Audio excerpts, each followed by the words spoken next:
ఒక రైతు కష్టం తెలిసిన వాడి.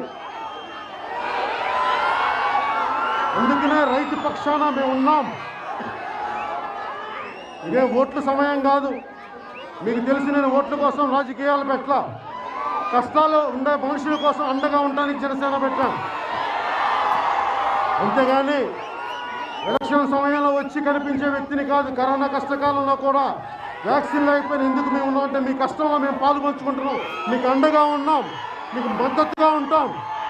ఏదైతే మీకు నష్టం వాటిల్లిందో ఈ నివర్ తుఫాన్ వల్ల ఇది కూలంకషంగా అందరి దగ్గర క్షేత్రస్థాయి పర్యటనలు జరిపి మొత్తం ప్రభుత్వానికి తెలియజేసేలాగా మీరు ఎంత డిమాండ్ చేస్తారో చెప్పండి, ఎంత ఇస్తే మీకు బాగుంటుందో అందరిని అడుగుతూ ఉన్నాను. ముఖ్యంగా భూమున్న రైతులతో పాటు కౌలు తీసుకున్న రైతులను కూడా ప్రభుత్వం విస్మరించడం చాలా బాధ కలిగించే అంశం. రైతులతో పాటు సొంత భూమి ఉన్న రైతుతో పాటు కౌలు తీసుకున్న రైతుకు కూడా మేము అండగా నిలబడాలి. కౌలు తీసుకున్న రైతులకు కూడా ప్రభుత్వం సాయంగా ఉండాలి.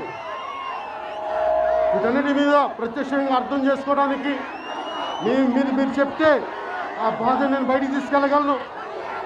రాష్ట్ర ప్రభుత్వానికి తెలియజేస్తాం.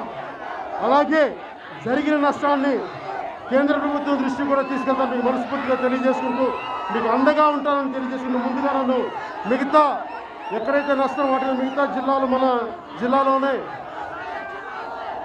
మిగతా పర్యటన కూడా ముందుకెళ్తానికి అవకాశం మనస్ఫూర్తిగా కోరుకుంటూ సెలవు తీసుకుని మీకు అండగా ఉంటానని తెలియజేసుకుంటున్నాను.